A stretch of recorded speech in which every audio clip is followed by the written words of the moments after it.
Baik, demikianlah pada surah Maidah ini. Nah, ketika mana Allah Ta'ala menyebutkan menghalalkan binatang ternakan dalam berbagai keadaan. Nah, nampak tak? Namun demikian, mereka diharamkan berburu pada ketika berihram. Tu. Alhamdulillah sekarang ni sawal pakai ihram, siapa nak buru binatang pun tak ada sana. Nah, Allah telah menetapkan demikian. Tu hak uqud, nampak uqud, termasuk uqud yang tadi dia. Dan Allah Ta'ala maha bijaksana dalam segala perintah dan kelarangannya. Tak perlu tanya kenapa dia, sebab Allah Ta'ala beritahu. Oleh sebab itu Allah sebut, ini pada akhir ayat, Innallaha yahkumu ma yurid. Sesungguhnya Allah menetapkan hukum-hukum menurut apa yang dikehendakinya. Sebab apa? Setiap sesuatu yang Allah letak tu semua ada kebaikan belaka. Cuba kita lihat perintah Allah Ta'ala. Kenapa Allah Ta'ala perintah kita sembahyang 5 waktu? 5 waktu tak? Maknanya pada setiap masa tu kita sentiasa ingat Allah Ta'ala. Jadi tak akan buat maksiat. Ni kalau orang betul-betul jaga solat lah. Sebab dia jaga 5 waktu. Bayangkan tak? Waktu pagi, waktu tengah tidur, subuh kan? Dia kejutkan dengan azan subuh kan? Sebab apa? Bila dia solat subuh, nampak dah siang hari. Bukan waktu tidur, waktu untuk pergi kerja. Subhanallah. Jadi kalau orang yang bangun subuh, dia solat subuh, tak ada istilahnya dia akan terlewat kerja. Sebab dia bangun subuh. Kecuali kalau dia nak tidur semula, waktu hak dia. Bismillahirrahmanirrahim. Assalamualaikum warahmatullahi taala wabarakatuh. Al-Fatihah. A'udzu billahi minasyaitonir rajim. Bismillahirrahmanirrahim. Alhamdulillahi rabbil alamin. Ar-Rahmanir Rahim. Maliki yaumiddin. Iyyaka na'budu wa iyyaka nasta'in. Ihdinas siratal mustaqim. Siratal ladzina an'amta 'alaihim ghairil maghdubi 'alaihim waladdallin.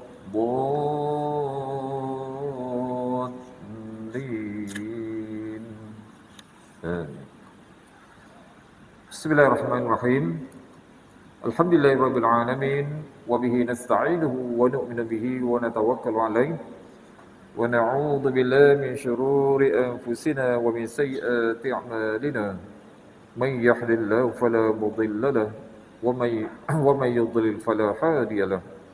Asyhadu an la ilaha illallah wahdahu la syarika lahu wa asyhadu anna Muhammadan 'abduhu wa rasuluh.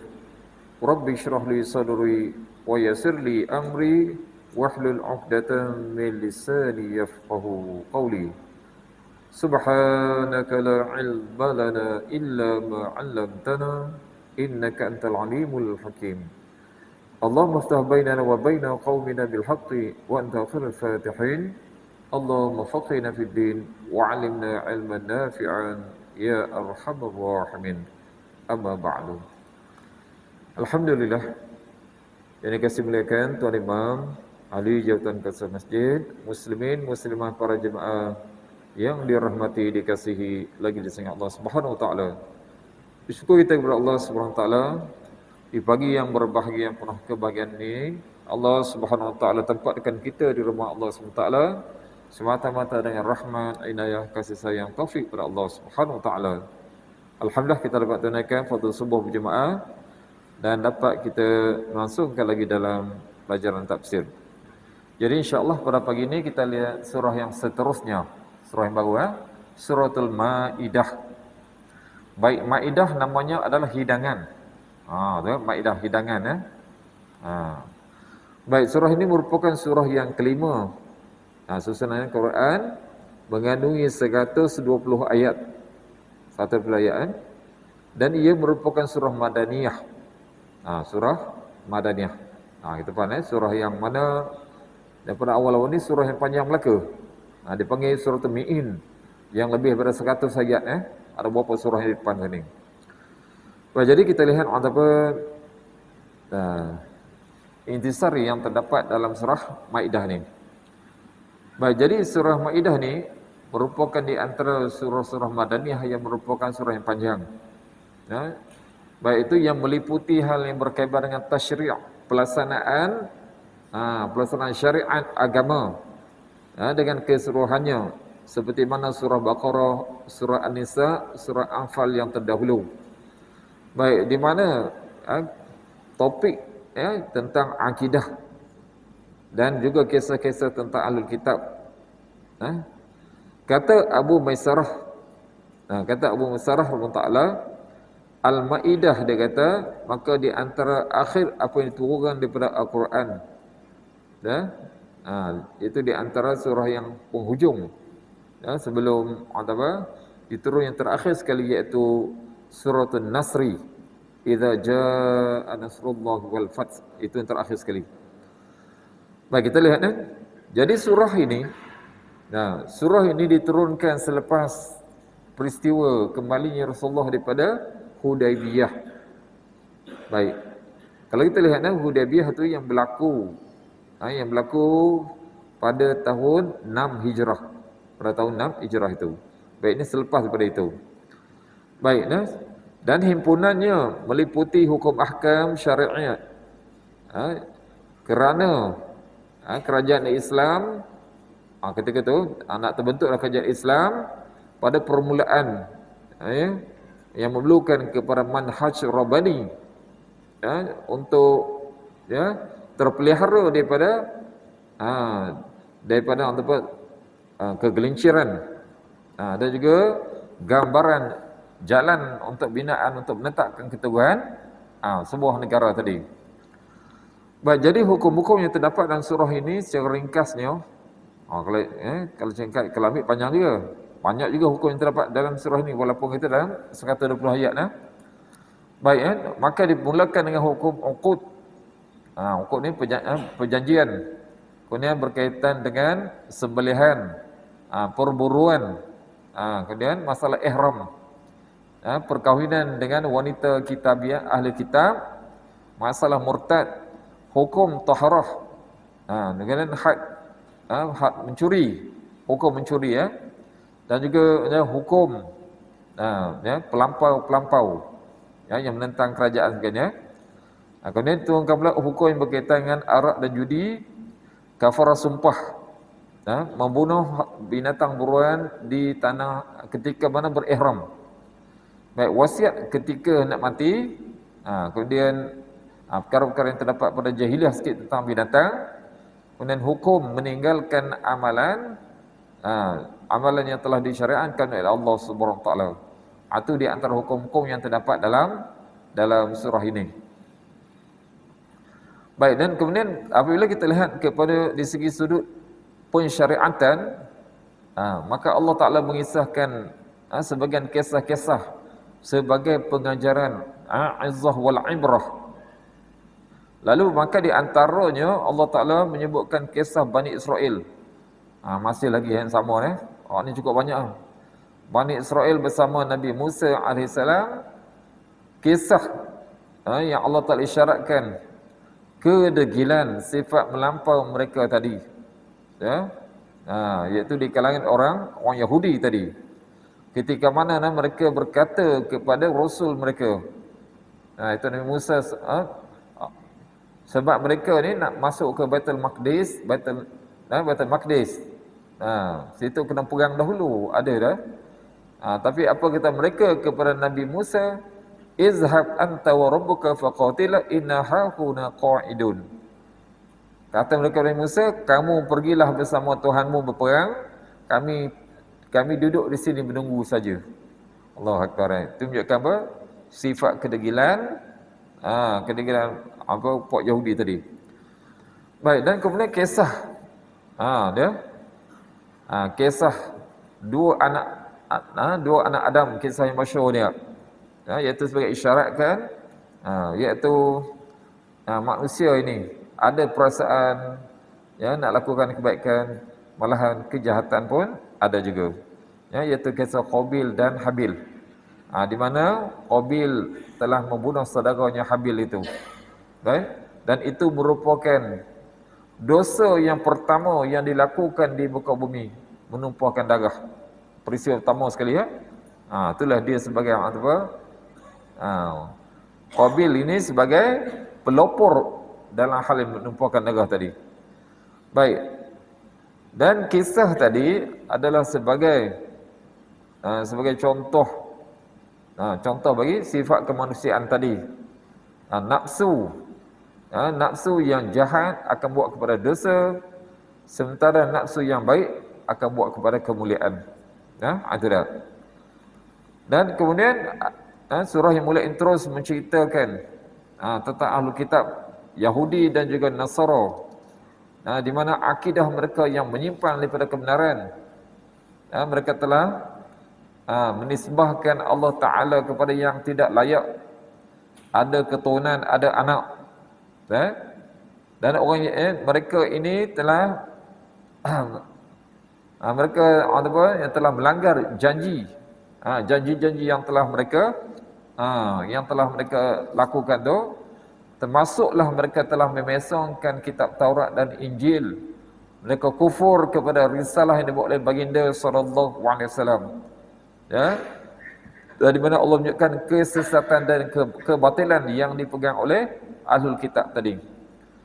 Dan hinggalah akhir surah sekali, Allah Ta'ala datangkan dengan waktu yang paling dahsyat sekali, iaitu di mana manusia dihimpunkan. Manusia dihimpunkan di padang di padang mahsyar nanti. Maka ketika itu dipanggil Nabi Isa alaihi salam di khalayak ramai, ditanyakan tentang Nabi Isa, tentang apa? Nabi Isa ni. Adakah adakah pernah dia berkata kepada orang-orang Nasrani supaya menyembahnya selain pada Allah Subhanahu Wa Taala? Tujuannya adalah untuk mendiamkan puak Nasara, tak ada jawapan, melainkan mereka itu mereka-rekakan pendustaan terhadap Allah Taala. Itu akan datang ayatnya, anta qulta lin-nasi ittakhiduni wa ummiya ilahaini min dunillah qala subhanaka ma yakunu li an aqula ma laysa li bihaqq. Itulah pada akhirnya tadi cerita tentang yang akan berlaku di padang mahsyar nanti, ya. Okey. Baik. Kelebihan surah ini. Kelebihan surah Maidah ni. Baik, daripada Abdullah bin Amr bin As radhiyallahu anhu katanya, surah ini diturunkan kepada Rasulullah sallallahu alaihi wasallam ketika baginda menunggang dulu binatang tunggangannya. Tunggang Rasulullah biasanya sama ada unta dan keledai lah. Malu Rasul berada di atas tunggangannya, maka binatang tadi tidak mampu lagi untuk memikul Rasulullah, hingga ia duduk berhenti. Beratnya Al-Qurannya diterima oleh Nabi sallallahu alaihi wasallam. Baik, yang seterusnya, kenapa dinamakan surah ini sebagai surah Maidah, surah hidangan? Padahal bukan masalah untuk ajak makannya kan. Banyak lagi yang lain. Okey. Baik, surah ini dikenal sekarang Maidah kerana datangnya sebutan Maidah hidangan, iaitu sebagaimana yang telah diminta oleh golongan Hawariyin. Ini pengikut Nabi Isa AS, telah minta kepada Nabi Isa AS satu tanda yang menunjukkan kebenaran kenabian Nabi Isa itu, yang menjadi seolah menjadi perayaan untuk mereka. Dan kisahnya yang pelik itu, turunnya apa? Manna wa salwa daripada langit. Allahu Akbar. Cerita yang ajaib. Itu sebagai untuk menunjukkan di antara tanda-tanda yang banyak lagi, menunjukkan kekuasaan Allah SWT yang maha agung. Supaya manusia mengambil akibat pengajaran, Allah Ta'ala boleh lakukan apa yang Allah Ta'ala kehendaki. Pasti akan berlaku semua tadi. Okey, itu sebagai apa? Intisari yang terdapat dalam surah Maidah ni, Baik, insyaAllah kita lihat kepada tafsiran ayat demi ayat tadi. A'udzu billahi minasy syaithanir rajim. Bismillahirrahmanirrahim. Ya ayyuhalladzina amanu awfu bil 'uqud.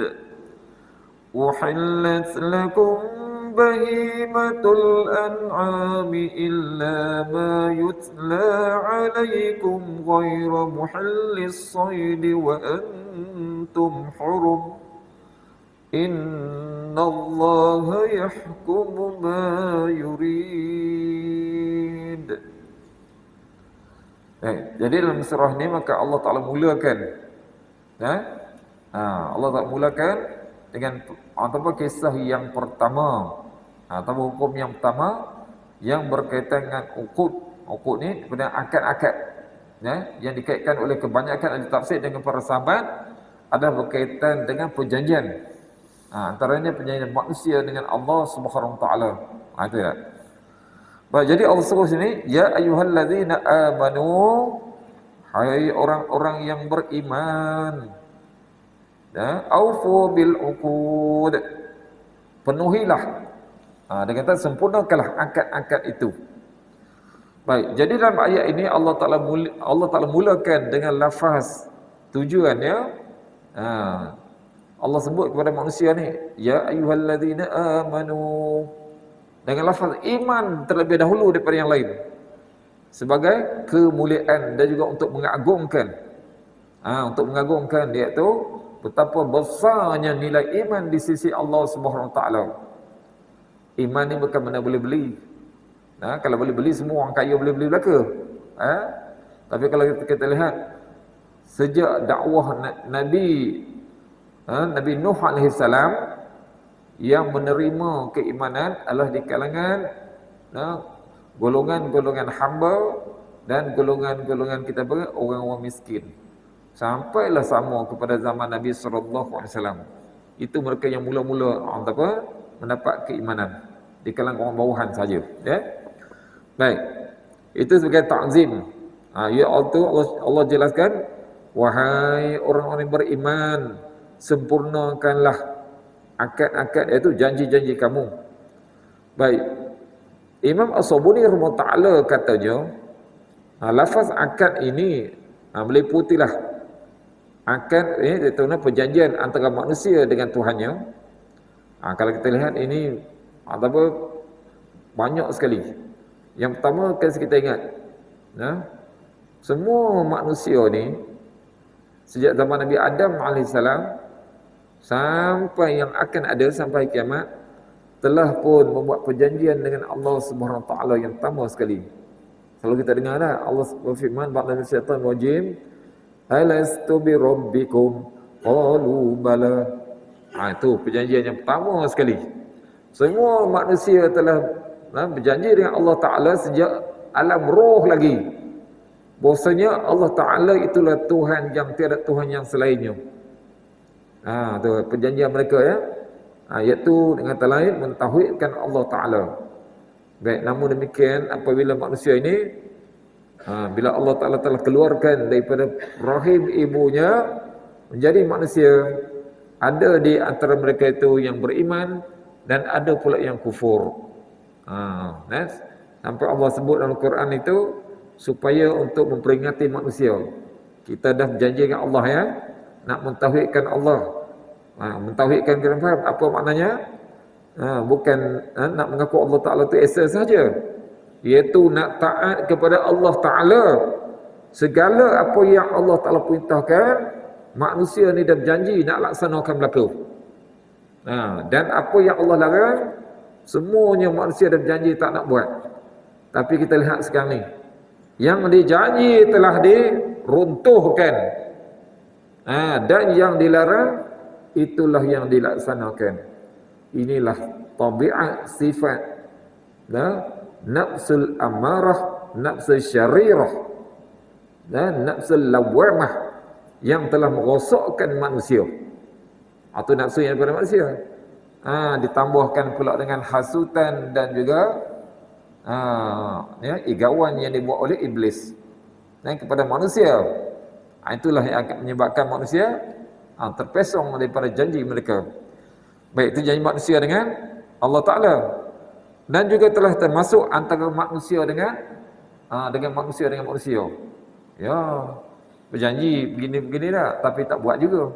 Ini Allah peringatkan belakang, ya. Semua janji kena laksanakan. Kalau tak nak buat, kenapa janji dulu? Ada janjian. Ini pun termasuk, kalau masih ingat, tentang Ahlul Kitab. Tentang Ahlul Kitab, terutama orang Yahudi. Pada zaman Nabi Musa AS, Nabi Musa telah membuat 70 orang pembesar Yahudi pergi ke Bukit Tur Sina, nak ambil kitab Taurat. Ambil kitab Taurat tu. Mereka dengar semua tu. Tapi mereka sami'na wa asaina, kami dengar tapi kami ingkar. Sampai Allah Ta'ala mengangkat bukit, angkat bukit, kemudian dibawa di atas kepala mereka, seperti menjadi naungan di atas kepala mereka. Ketika itulah mereka telah berjanji. Ingat tak? Perjanjian mereka dengan Allah Ta'ala, iaitu mereka nak tunaikan segala perintah Allah Ta'ala, apa yang ada dalam kitab Taurat tadi. Tapi apa jadi? Tengok tak? Tak apalah, yang mereka ni 70 orang. Yang baki tu sembah pula lembu, anak lembu yang dicipta oleh Musa As-Samiri. Mereka ni pula bila balik, bukan mereka tunaikan semua. Sebab sifat mereka ni suka engkar. Sebab masa berjanji Allah Ta'ala tu takut dihempam oleh gunung. Masa itulah kami berjanji. Kami janji kami nak taat perintah Allah. Tapi selepas tu banyak mereka yang melanggar perjanjian tersebut. Inilah di antara peristiwa-peristiwa yang berlaku tadi. Baik. Ibnu Abi Hatim dia riwayatkan, katanya, baik, seorang telah datang kepada Abdullah bin Mas'ud radhiyallahu anhu, seraya berkata kepadanya, berpesanlah kepadaku. Sebab zaman dulu mereka ni suka minta nasihat, minta pesanan. Salah macam wasiat.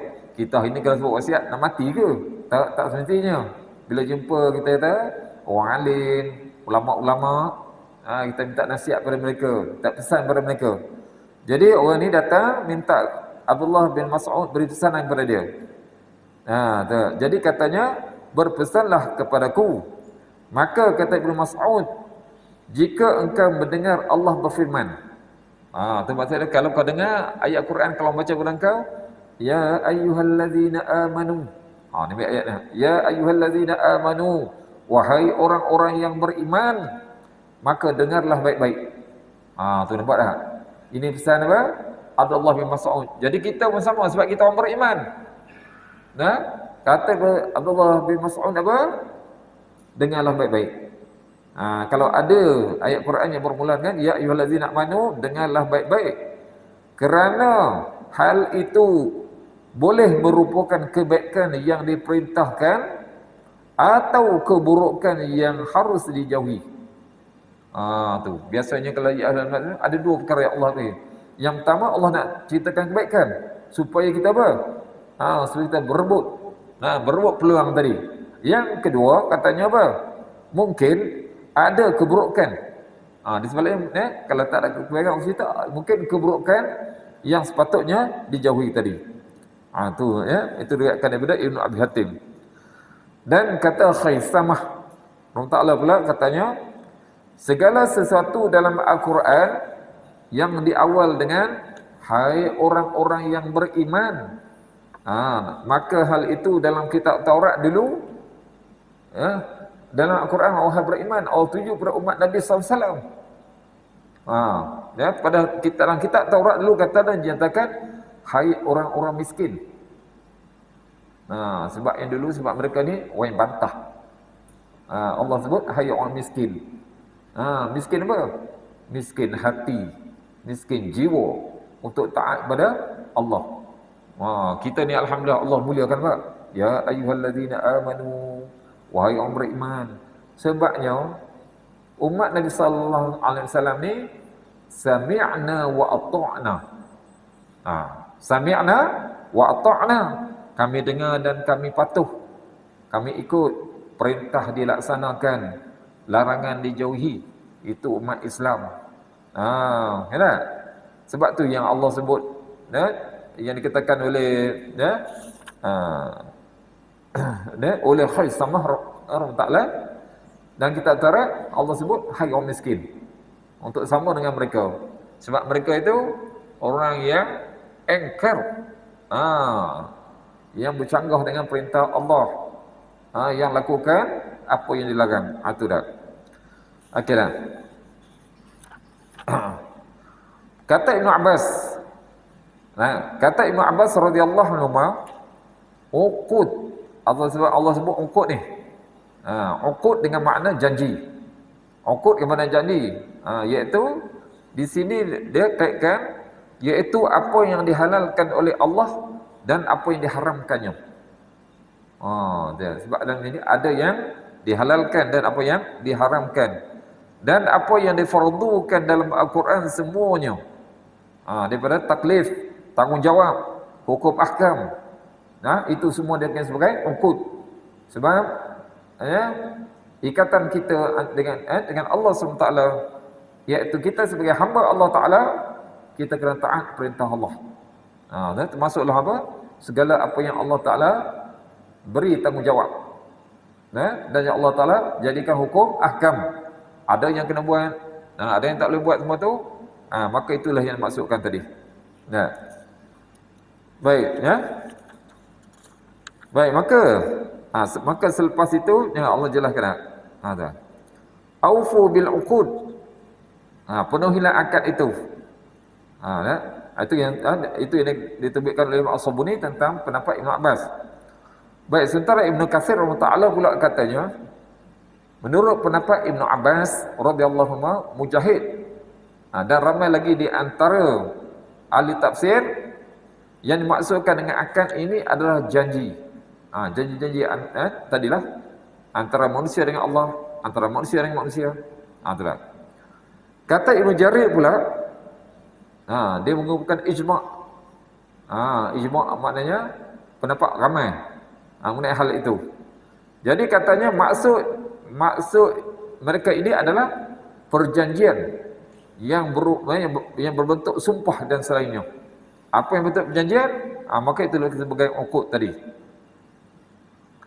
Baik, sementara Sayyidina Ali bin Abi Talhah radhiyallahu anhu, dia riwayatkan daripada Ibn Abbas radhiyallahu anhu, firman Allah Ta'ala ni, hai orang-orang yang beriman, penuhilah akad-akad itu. Maknanya janji-janji, iaitu maksudnya apa yang dihalalkan Allah dan apa yang diharamkannya, serta apa yang difardukannya, dan semua yang ditentukannya dalam Al-Quran. Janganlah kamu mengkhianati dan langgar apa yang telah diseru oleh Allah Ta'ala tadi. Baik, ini samalah kalau kita lihat hani akad ni dalam surah Ar-Ra'd, surah lain, dan surah Ar-Ra'd ayat 25 Allah Ta'ala berfirman tentang akad. Di sini sebut akad, sana Allah Ta'ala berfirman, Ba'da syaitan rajim, walladzina yanquduna 'ahdallahi min ba'di mitsaqihi wa yaqta'una ma amara Allah bihi an yusala wa yufsiduna fil ard ulaika lahumul la'natu wa lahum su'ud dar. Allah kaitkan dia, orang-orang yang merosakkan janji Allah. Allah bagi peringatan, orang yang merosakkan janji Allah setelah diikrarkan dengan teguh, itulah, dan memutuskan apa-apa yang Allah perintahkan, iaitu dia buat canggah dah, supaya dihubungkan, tidak sangat, dan mengadakan kerosakan di muka bumi. Orang-orang itulah yang memperoleh kutukan, dan bagi mereka tempat kediaman yang buruk, iaitu neraka Jahannam yang disediakan kepada mereka. Allahu Akbar. Jadi kita nak kaitkan dalam surah ini dengan surah Ar-Ra'du, surah Ar-Ra'du Allah bagi peringatan. Dan kalau manusia ni telah buat perjanjian dengan Allah Taala, maka laksanakanlah. Kalau tak, tempat mereka kembali adalah neraka jahanam, tak ada lain. Allahu Akbar. Nampak tu ya? Baik, Imam Ad-Dahhak rahimahullah taala pula mengatakan, dalam ayat ini penuhilah akad-akad itu, maknanya apa yang dihalal dan apa yang dihalalkan dan diharamkan. Tu, apa yang dihalalkan, halalkanlah. Apa yang diharamkan, maka terimalah benda itu haram. Baik. Dan penuhilah perjanjian yang diambil Allah atas siapa yang berikrar bahawa dirinya telah beriman kepada Nabi dan kitab, supaya mereka memenuhi kewajipan-kewajipan yang Allah telah tentukan kata mereka, yang merupakan apa-apa yang dihalalkan ataupun yang diharamkan. Iaitu maknanya macam kita ni umat Islam, kita baca Al-Quran, kita kena ikut perintah Allah Taala. Apa yang dihalalkan, hendaklah kita ikrar ataupun kita akui benda itu halal. Dan apa yang diharamkan, maka kita mengaku itu adalah haram. Itu orang beriman. Betul ya? Di sini maksud apa? Yang berkaitan dengan i'tiqad dan juga amalan. I'tiqad dan juga amalan. I'tiqad tadi lah. Apa yang Allah perintah, ya, kena terima. Apa yang Allah larang, juga kena terima. Sedangkan amalan juga Allah perintahkan. Tapi kalau kita lihat manusia degil. Banyak yang manusia telah berjanji dengan Allah Taala, tapi mereka engkar. Allahu Akbar. Bayangkan kadang-kadang ada setengah orang tu, waktu dia sakit terlantar tu, dia niat macam-macam. Lepas ni nak pergi masjid, lepas ni nak sembahyang 5 waktu, tak nak tinggal apa tu. Kemudian Allah Taala bagi dia sembuh elok semua tu, lupa pula dia. Mari juga masjid hari Jumaat. Himat. Kalau nampak rajin sikit bulan puasa. Itu je. Jangan begitu ya. Hendaklah kita menghalalkan yang halal dan mengharamkan yang haram. Baik. Ini dikaitkan surah Maidah tu, jadi Allah tegangkan terus. Iaitu apa yang Allah halalkan. Tengok ayat seterusnya. Baik, uhillat lakum bahimatul an'ami illa ma yutla 'alaikum ghairu muhallis sayd wa antum hurum. Jadi Allah jelaskan sini, uhillat lakum, dihalalkan bagi kamu wahai orang Islam binatang-binatang ternakan. Binatang ternakan kecuali apa akan yang dibacakan kepadamu, iaitu yang demikian itu yang tak bolehlah. Iaitu dengan tidak menghalalkannya berburu ketika kamu sedang mengerjakan haji. Baik. Jadi maka sini Allah jelaskan uhillat lakum bahimatul an'am, dihalalkan bagi kamu binatang-binatang ternakan. Binatang apa kita pelihara lah. Dia hak besar nampak, unta, lembu, kambing, ayam itik, semua itulah. Itu maksudnya halal untuk dimakan. Halal untuk dimakan. Baik ya. Ini dinyatakan oleh ahli tafsir Al-Hasan, Qatadah dan lagi. Kata Ibn Jarir, kata Ibn Jarir, yang begitu dia kata menurut bangsa Arab. Orang Arab zaman dulu dah apa yang dia ada, ada unta, ada lembu, ada kambing, itu beda kan. Baik, sementara kata Ibnu Umar dan Ibnu Abbas radhiyallahu anhum dan yang lain lagi mengatakan ayat ini sebagai dalil. Dalil apa? Dalil hak di sebaliknya, iaitu halal makan janin yang ada dalam perut binatang yang disembelih. Tu nak dekaitkan hak dalam tu. Sebab tadi Allah sebut dihalalkan binatang ternakan. Jadi mungkin yang hak sembelih tadi ibu dah. Ibu dah. Jadi bila sembelih ibu dah, tiba-tiba bila perutnya ada janin. Itu kata mereka tu halal. Halal tadi, ya. Baik, jadi halal jika didapati telah mati sekalipun dalam perut ibu. Ya. Apabila disembelih ibunya tadi. Baiklah. Jadi ini juga ada permasalahan ini yang diriwayatkan oleh Abu Daud dalam kitab dia. Imam Tirmizi, Ibnu Majah daripada hadis daripada Sa'id Al-Khudri radhiyallahu anhu. Iaitu katanya, kata sahabat radhiyallahu anhum, kami bertanya, iaitu jumpa Rasulullah, mereka bertanya, wahai Rasulullah, kami menyembelih unta dan menyembelih lembu atau kambing, dan ternyata dalam perutnya ada janin, ada anak dalam perut, apakah harus kami membuangnya atau dibolehkan kami memakannya? Tu tanya mereka lah, nak kena buang ke nak kena boleh makan? Baginda menjawab, kuluhu in syi'tum fa inna zakatahu zakatu ummihi. Jadi Nabi kata apa? Makanlah jika kamu mahu. Tu dibenarkan tak? Makanlah jika kamu mahu. Kenapa Rasulullah kata mahu? Ada orang kita tu tak ada selera. Tak apalah, kalau tak nak makan tak apalah. Kalau orang lain nak makan jangan pula larang. Sebab ini hadis Nabi kata apa? Makan. Halal. Sebab dia ibu dah disembelih. Dah? Baik. Nabi kata apa? Fa inna zakatahu zakatu ummihi. Kerana penyembelihannya sudah cukup dengan penyembelihan induknya, ibunya.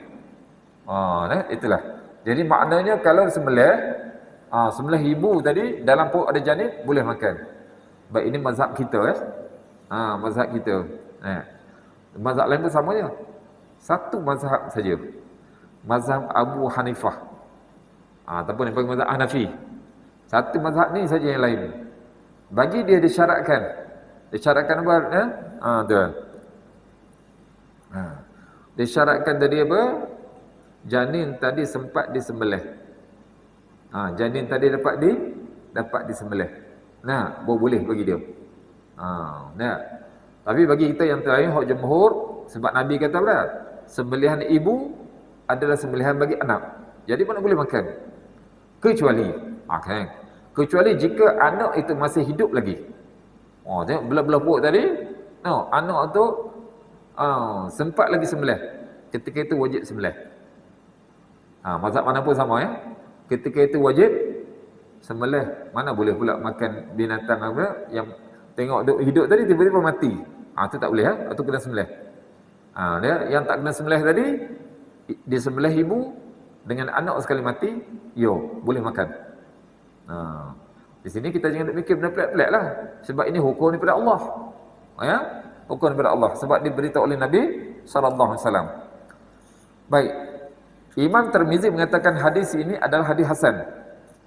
Baik. Sementara Abu Daud diriwayatkan daripada Jabir bin Abdullah radhiyallahu anhu, yang diriwayatkan daripada Rasulullah SAW, katanya, hampir sama dah. Zakatul janini zakatu ummihi. Penyembelihan janin sudah cukup dengan penyembelihan ibunya. Jadi maknanya apa? Dah cukup dah sembelih ibu tadi. Tapi saya bagi syarat tadi apa? Bila kita potong perut, anak dah mati Tapi kalau anak boleh sembelih hidup lagi, tu kena sembelih. Baik, kemudian Allah Ta'ala Allah ceritakan tadi tentang binatang-binatang tadi. Itu yang Allah halalkan. Baik, kemudian Allah Ta'ala buat bagi pengecualian. Tengok. Illa ma yutla alaikum. Kecuali yang akan dibacakan kepada kamu. Dibacakan itu maksud dia yang akan diceritakan oleh Allah Ta'ala. Iaitu benda perkara-perkara yang tidak boleh untuk dimakan. Itu maksud dia. Baik, kata Sayyidina Ali bin Abi Talha, diriwayatkan daripada Ibn Abbas radhiyallahu anhu, maksud bila ayat ini, apa yang dibacakan yang maksud ni apa yang tak boleh. Iaitu itu daripada bangkai. Bangkai ni mati tak sembelih dah. Darah dan daging babi. Itu sebab dia akan dibaca tempat yang lain. Sementara kata Imam Qatadah, maksudnya ialah bangkai dan sembelihan yang tidak disebut nama Allah ketika menyembelihnya. Baik, ini tak boleh makan juga. Baik. Yang dimaksudkan tidak sembelih nama Allah ni, iaitu yang disembelih orang bukan Islam. Orang bukan Islam Tapi kalau orang Islam, orang Islam ni tentang maksud sembelih ni kita biasa orang sembelih tu kita sebut bismillah. Kalau disebut alhamdulillah sekalipun itu dah masuk ada yang sebut nama Allah. Baik, namun demikian kata ulama. Sebagai contohnya kalau seorang tu seorang Islam Dia sembelih kemudian dia terlupa nak tu. Itu dia halal juga. Sebab dalam diri orang Islam tu dah ada kalimah Allah. Nah, syarat dia disembelih oleh orang Islam. Kena faham ya. Sebab tu ni pun tentang sembelihan kita kena jagalah. Sebabnya ya, saya kata dah, kita kalau nak beli binatang-binatang yang telah disembelih ni, kita kena yakin betul. Bukan buat main-main dah. Ya. Kita kena fahamlah pasar raya. Bila sebut pasar raya ni kebanyakan dimiliki oleh non-muslim. Jadi mereka ni ambil entah daripada mana pun, wallahu alam. Sebab tu kena jaga juga. Ya.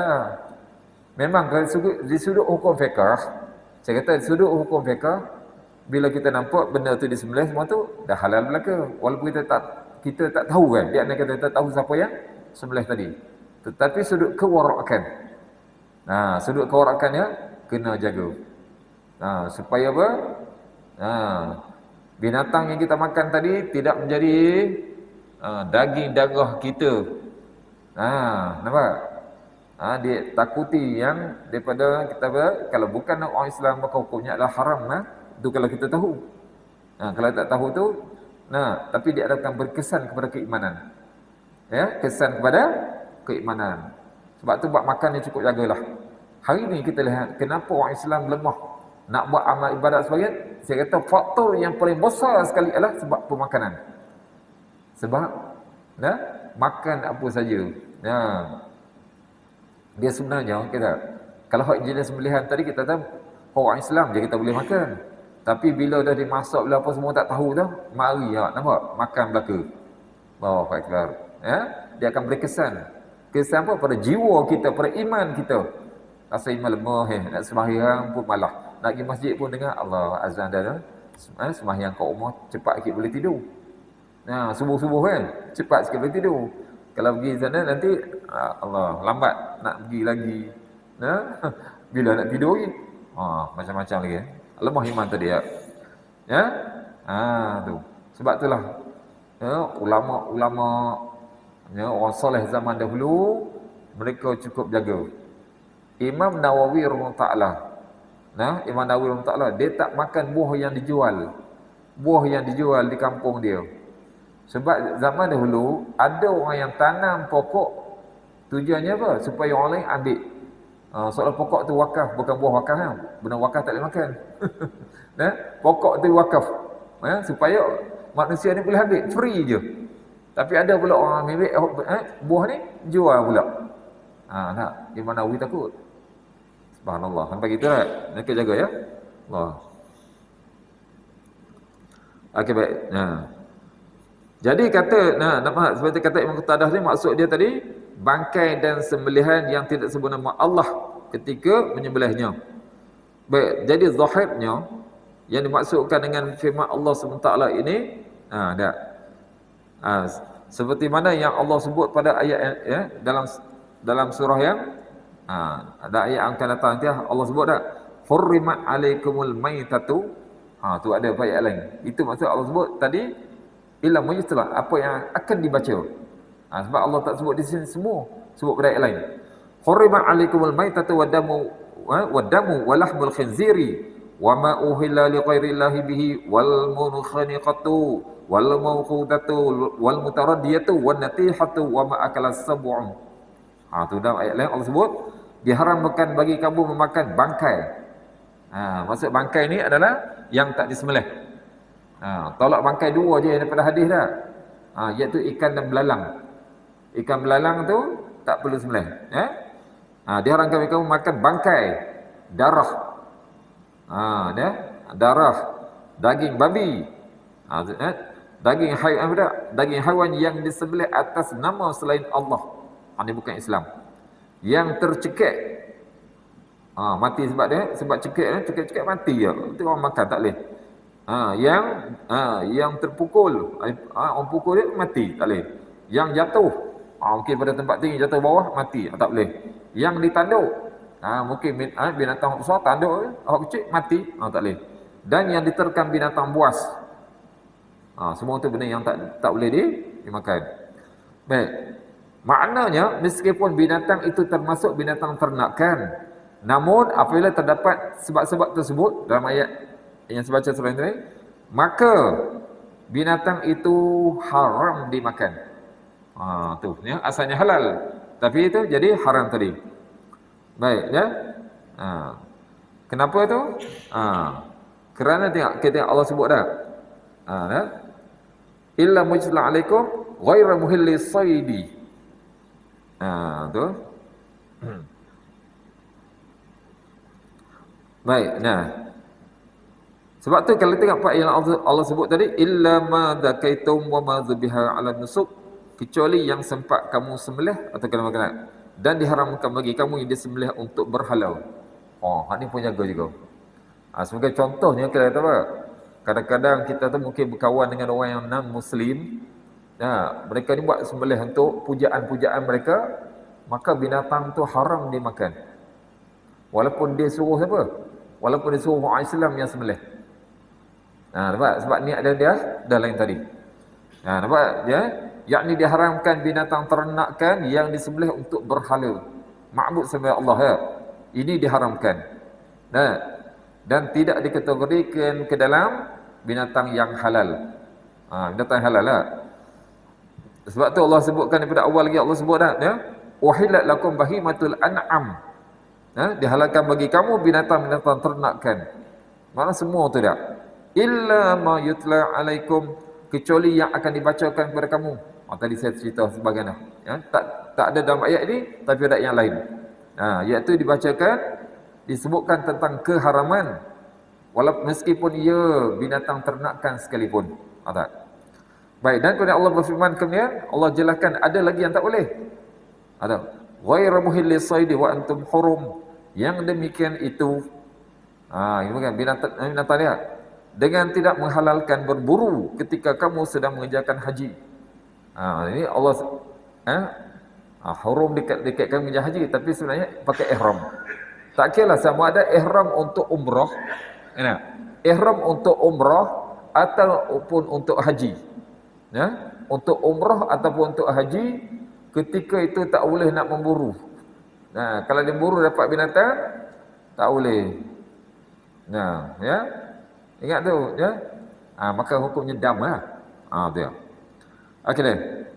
Jadi dalam ayat ini, menurut antara ahli tafsir mengatakan, yang dimaksudkan sini dia kata apa? Tu. Yang dimaksudkanlah binatang ternakan. Dia kata, ini meliputi juga walaupun haiwan tu jinak. Macam unta, kambing semua tadi. Adapun haiwan liar, kijang, kijang ke apa semua tadi, ini ya, ini kata mereka juga termasuk dalam kalimat bahimatul an'am, binatang-binatang ternak juga. Baik. Dan dikecualikan daripada binatang yang jinak ini adalah apa yang telah disebutkan pada awal tadi memang ataupun binatang ini memang dipelihara betul. Tu bukan dikecualikan binatang liar. Liar ni hal lepas walaupun dia daripada apa? Kambing kan. Walaupun orang pelihara, tapi ada kambing, contoh kambing liar, kambing gurun sebagainya. Maka tidak boleh ataupun berburu pada dia ketika dia memakai ihram. Tu tak boleh ya. Baik. Itu pendapat yang pertama. Pendapat yang lain pula mengatakan, kami halalkan binatang ternakan bagi kamu dalam segala keadaan. Tak kira semua boleh berlaku. Kecuali keadaan yang diharamkan berburu. Mana binatang yang boleh makan tapi berburu ya ketika kamu memakai ihram. Ini lebih kita fahamlah. Walaupun binatang tu boleh dimakan tapi dengan keadaan ihram kan, tak boleh berburu. Ya. Kena selesaikan apa? Selesaikan ibadat tu dulu. Tu. Baik. Baik, namun demikian Allah Ta'ala bagi kelepasan. Cuba lihat tak. Ini dalam surah Al-Baqarah ayat 173. Hal lepas dah. Sebab itu Baqarah lebih dah. Sebab Allah dah sebut dah. Ba'da billahi syaitanir rajim. Faman ittara ghayra baghin wala 'adin fala isma 'alaihi. Innallaha ghafurur rahim. Tetapi barang siapa dalam keadaan terpaksa, ia terpaksa untuk memakannya sedangkan dia tidak menginginkan, bukan dia rasa nak makan, betul tak, tapi terpaksa makan sebab lapar sangat dah, tak ada makanan lain dah, dan tidak pula melampaui batas. Makan tu bukan sampai kenyang. Ya. Sampai kenyang, sampai sendawa pun alhamdulillah kenyang hari ni. Buat bekal lagi. Tak boleh tu, ya. Maka tidak ada dosa baginya. Ini binatang tak Allah larang tadi, dimakan sekadarnya untuk menyelamatkan nyawa dia je, itu. Sebab tu Allah kaitkan, sesungguhnya Allah Ta'ala Maha Pengampun lagi Maha Penyayang. Tu dia. Iaitu maknanya Allah benarkan kamu boleh makan bangkai kalau terpaksa. Tu dah. Ataupun yang diharamkan tadi. Tapi dengan syarat tidak melampaui batas. Tak melampaui batas iaitu tidak berlebih-lebihan. Baik, demikianlah pada surah Maidah ini. Ketika mana Allah Ta'ala menyebutkan menghalalkan binatang ternakan dalam berbagai keadaan. Nampak tak? Namun demikian mereka diharamkan berburu pada ketika berihram. Tu. Alhamdulillah sekarang ni sawal pakai ihram, siapa nak buru binatang pun tak ada sana.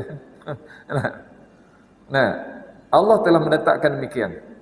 Tu hak ukut, nampak ukut, termasuk ukut yang tadi dia. Dan Allah Ta'ala Maha bijaksana dalam segala perintah dan kelarangannya. Tak perlu tanya kenapa dia, sebab Allah Ta'ala beritahu. Oleh sebab itu Allah sebut pada akhir ayat, Innallaha yahkumu ma yurid. Sesungguhnya Allah menetapkan hukum-hukum menurut apa yang dikehendakinya. Sebab apa? Setiap sesuatu yang Allah letak tu semua ada kebaikan belaka. Cuba kita lihat perintah Allah Ta'ala. Kenapa Allah Ta'ala perintah kita sembahyang 5 waktu? 5 waktu tak? Maknanya pada setiap masa tu kita sentiasa ingat Allah Ta'ala. Jadi tak akan buat maksiat. Ni kalau orang betul-betul jaga solat lah. Sebab dia jaga 5 waktu. Bayangkan tak? Waktu pagi, waktu tengah tidur, subuh kan? Dia dikejutkan dengan azan subuh kan? Sebab apa? Bila dia solat subuh, nampak dah siang hari. Bukan waktu tidur, waktu untuk pergi kerja. Subhanallah. Jadi kalau orang yang bangun subuh, dia solat subuh, tak ada istilahnya dia akan terlewat kerja. Sebab dia bangun subuh. Kecuali kalau dia nak tidur semula, waktu hak dia. Tu. Jadi ingatlah, semuanya perintah Allah Ta'ala itu ada apa? Ada hikmah belaka. Tak? Bayangkan itu buat solat tak? Buat puasa tak? Dengan kita puasa sikit sebanyak, kita akan berasa apa? Kadang kita rasa lapar apa? Kita dapat bayangkan bagaimana orang miskin yang mana mereka ni langsung tak ada makanan. Tak tahu bila boleh makan. Kita waktu berbuka, kita yakin ada. Sebab dalam di rumah buat macam-macam lah. Kalau tak pun pergi beli. Semuanya ada apa? Ada hikmah belaka. Ya? Baik. Jadi insyaAllah kita sekarang itu adalah memandangkan pada ayat yang kedua tu panjang nanti. Jadi sekarang itu dahulu. Mudah-mudahan kita dapat pencerahan daripada permulaan daripada surah Maidah pada pembukaan kita pada pagi ini ya. Allah SWT Maha Penyayang pada kita. Allah halalkan kepada kita ada banyaklah. Saya kata daging. Makanlah daging apa-apa saja, kecuali yang Allah haramkan sedikit saja. Minumlah apa yang kamu nak minum. Nak minum air laut, minumlah banyak-banyak sekalipun. Tak apa. Allah larang sikit je hak tu. Allahu Akbar. Tapi itulah manusia dah. Sifat manusia apa? Engkar. Tu yang Allah ceritakan banyak tentang Bani Israel. Sebab Bani Israel memang engkar. Samalah kita tengok sekarang hak Yahudi hak sekarang ni. Dah berapa ratus perjanjian hak buat. Berapa ratus perjanjian sejak berlaku peperangan dah 1948. Kita tak merdeka lagi. Nampak tak? Kita Malaysia tak merdeka lagi, mereka dah takluk apa? Dah takluk Palestin. Dah berapa kali kejahatan nyata lah beginilah. Malahan peringkat antarabangsa sekalipun apa? Dah kata tak boleh dah. Nak melebihkan. Dah banyak mana hak dia ambil. Sampai boleh jadi wilayah hak besar lah bagi milik hak Israel. Seolah macam nak tenggelam dah Palestin tu. Duduk saja tapi duduk negara sendiri tapi nampak dijajah oleh nampak oleh orang yang bukan pemilik sebenarnya. Allahu Akbar. Jadi insya-Allah kita sekali itu dahulu ya. Mudah-mudahan kita dapat pencerahan yang kita dengar pada pagi ini, apa dengan dapat jadi panduan untuk kita amalkan dan dapat tawarkan pula perintah sini. Walahuna aqulu qali hadza astaghfirullah lakum wa billahi taufiq wal hidayah. Assalamualaikum warahmatullahi taala wabarakatuh. Insyaallah sekiranya para jemaah ada sebarang pertanyaan, kalau ada.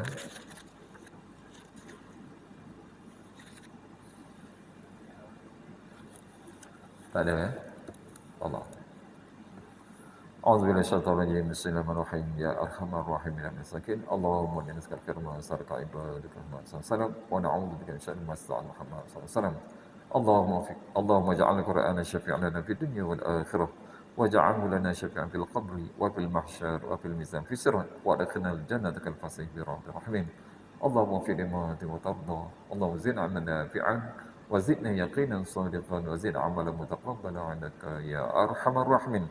ربنا ظلمنا أنفسنا وإن لم تغفر لنا وترحمنا لنكن من الخاسرين ربنا آتنا في الدنيا حسنة وفي الآخرة حسنة وقنا عذاب النار وصلى الله على سيدنا محمد وعلى آله وصحبه أجمعين والحمد لله رب العالمين سبحان الله وبحمده سبحان الله وبحمدك أشهد أن لا إله إلا أنت أستغفرك وأتوب إليك بسم الله الرحمن الرحيم والعصر إن الإنسان في خسر إلا الذين آمنوا وعملوا الصالحات وتواصوا بالحق وتواصوا بالصبر والله أعلم